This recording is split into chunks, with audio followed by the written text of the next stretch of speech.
நம்ம இன்னைக்கு பார்க்குற இடம்னு பார்த்தீங்கன்னா, காரைக்கால் பீச்.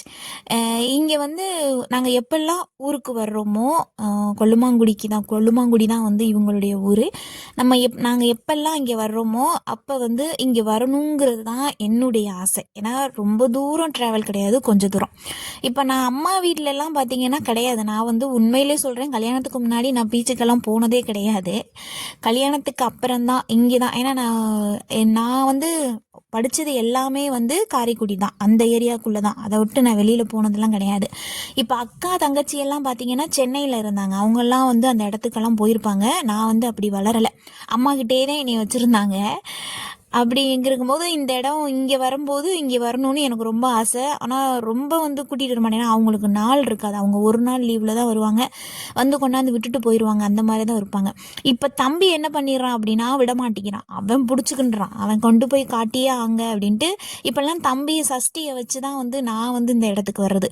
அவன் வந்து ஊர்லேருந்து கிளம்பும் போதே சொல்லியிருந்தான், பாட்டி வீட்டுக்கு போனோன்னே என்னை கண்டிப்பாக நீ கூட்டிகிட்டு போகணும்ப்பா பீச்சுக்குன்னு சொல்லி தான் வந்தான். வந்தோடனே வந்து நீங்கள் கூட்டிகிட்டு போயிட்டு வந்து நீ ஊருக்கு கிளம்புப்பான்ட்டான். உள்ளே இங்கே வந்து இறங்கினோடனே எனக்கு வந்து மனசுக்கு வந்து ஒரு அவ்வளோ ஒரு அமைதியாக, ஒரு நிம்மதியாக ஒரு இடமா இருந்தது. பார்த்துக்கிட்டே இருக்கிறவங்களுக்கு அதோடைய மதிப்பு தெரியுமாங்கிறது தெரியல.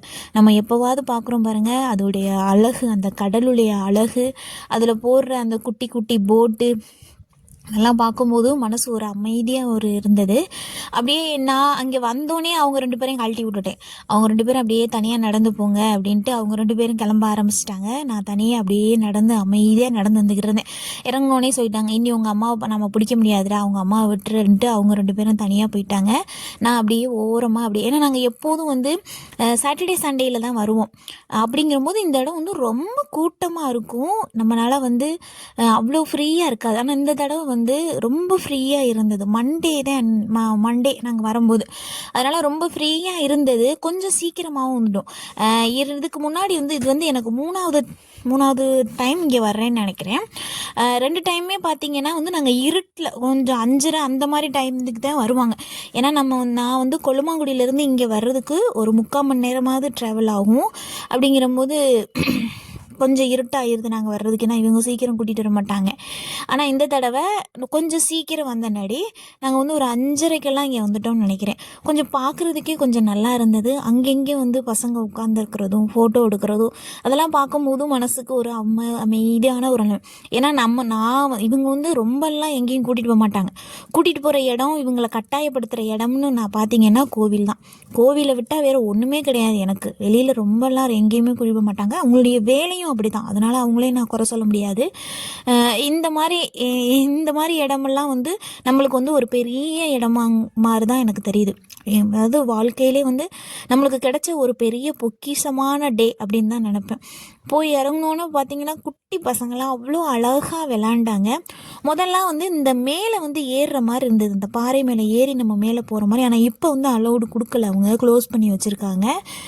6 மணி ஆச்சுன்னா கரெக்டாக வந்துடுவாங்க. 2 போலீஸ் வந்து மேலே ஏற சொல்லிடுவாங்க, போதுமான்ட்டு. ரொம்ப அவங்க சொல்லும் போதே நம்மளுக்கு பாவமாக இருக்கும். அந்த அளவுக்கு அவங்க சொல்லுவாங்க, போதுமா ஏறுங்க, கிளம்புங்க, டைம் ஆயிடுச்சுன்னு சொல்லுவாங்க. இப்போ வந்து ஈவினிங் டைம் வந்து இப்படி தான் இருக்குது. இன்னும் கொஞ்சம் நேரத்தில் பார்த்தீங்கன்னா நல்லா கூட்டம் வந்துடும். நாங்கள் அப்படி தான் வந்திருக்கோம். இந்த தடவை ஓரளவு ஃபுல்லாகவே ஆளுங்க நின்றாங்க. நான் குட்டி பசங்க தான் அழகாக விளையாண்டுக்கிட்டு இருந்துச்சுங்க. அந்த கடல் அலை அந்த வர்றதை அப்படியே நின்று பார்த்துக்கிட்டே இருக்கலாம் போல் இருந்தது. எனக்கு தண்ணி ரொம்ப பிடிக்கும். பசங்க வந்து அழகாக மண்ணை நோண்டி அதில் இருக்க முத்துக்கள் பிறக்கிறதும் அப்படியே விளாண்டுக்கிட்டு இருந்தாங்க. நான் அப்படியே நிற்கும் போது அந்த தண்ணி வந்து நம்மளை தொட்டுட்டு போகும்போது என்னமோ ஒரு பெரிய ஒரு மன நிம்மதி நம்மளுக்கு கிடைச்ச மாதிரி இருக்கும். அந்த அப்படியே அலை வந்து நம்ம காலை வந்து தொட்டு போகும்போது. அங்கே ஒரு குட்டி பாப்பா, அவங்க அம்மா அப்பா 2 பேரும் கூட்டிகிட்டு வந்திருந்தாங்க. அவங்க இறங்கி அப்படியே நிப்பாட்டியே காட்டுறாங்க கடலை. அந்த பாப்பா பார்த்துக்கிட்டே இருக்குது அந்த கடலை அவ்வளோ அழகாக. அப்படியே அவங்க நடக்கும்போது பார்க்கணுமே, அந்த காலை தூக்கி வச்சு அந்த தண்ணி படுறது அவளுக்கு அவ்வளோ ஒரு ஜாலியாக இருக்குது போல். அவ்வளோ அழகாக அந்த பாதம் வந்து அதில் தண்ணியில் படும்போது அப்படி காலை தூக்கி அவங்க ஒரு மாதிரி அழகாக நடந்தது. அந்த காலை பாருங்கள், அழகாக எடுத்து வச்சது பார்க்குறதுக்கே அவ்வளோ ஒரு சந்தோஷமாக இருந்தது. நம்மளுக்கு எவ்வளோ பிரச்சனைகள் இருக்கட்டும், நம்ம வந்து நம்மளுக்கு வேலைகள் இருக்கத்தான் செய்யும், நம்மளுக்கு கஷ்டங்கள் இருக்கத்தான் செய்யும். எப்போவாவது இந்த மாதிரி ஒரு இதை நம்ம வந்து வெளியில் போயிட்டு வரும்போது நம்மளுக்கு வந்து ரொம்ப ரிலாக்ஸாக இருக்கிற மாதிரி இருக்கும். ஏன்னா கஷ்டமே இல்லாத மனிதர்கள் இந்த உலகத்திலே இல்லை. எல்லாருக்குமே கஷ்டங்கள் இருக்கும். அதையும் தாண்டி அதுக்கு வந்து எடுத்துக்காட்டு வந்து நம்ம கடலும் தான் சொல்லுவோம். ஒரு நேரம் அமைதியாக இருக்கும், ஒரு நேரம் ஆர்ப்பரிக்கும். இப்போ பாருங்கள், எப்படியும் வந்து அந்த கரையை தொற்றுவோம் தான் வரும். சில நேரங்கள் வந்து அந்த கரையை தொடும், சில நேரங்கள் பாதியிலேயே போயிடும். இதே மாதிரி தான் நம்ம வாழ்க்கை. சில நேரம் நம்ம ஜெயிப்போம், சில நேரம் நம்ம தோப்போம். இதை எல்லாத்தையும் கடந்து தான் நம்ம போகணும். அதுக்கான சூழ்நிலை நம்மளுக்கு வேணும்னு தான், அதாவது அதை தாங்கக்கூடிய சூழ்நிலை, அந்த மாதிரி ஒரு மன பக்குவம் நம்மளுக்கு வேணும் அப்படின்னு தான் நம்ம வந்து ஆண்டவன்கிட்ட வந்து வேண்டும். எப்போதுமே சந்தோஷத்தை மட்டும் நம்மளுக்கு கொடுத்தா நம்ம கண்டிப்பாக அது நம்மளுடைய வாழ்க்கையாகவே இருக்காது. சோகம் வரும்போது தான் நம்ம நிறையா விஷயங்களை வந்து நம்ம தெரிஞ்சுக்கிறோம். அதே தான் இங்கே பாருங்கள், இந்த கடலை பார்க்கும்போது இவங்க என்னை கூப்பிட்டுக்கிட்டே இருந்தாங்க, வாங்க போவோம், நேராச்சுன்னு. நான் நகலவே இல்லையா. எப்போ வந்து அவங்க வந்து கரை ஏறுங்கன்னு போலீஸ் வந்து சொல்கிறாங்களோ அப்போ தான் ஏறுவோம்னு நான் நின்றேன். அவங்களும் கூப்பிட்டு பார்த்து ஓஞ்சு போயிட்டாங்க. தம்பியும் அதே மாதிரி தான் தண்ணிக்குள்ளே கடந்துக்கிட்டே இருந்தான்.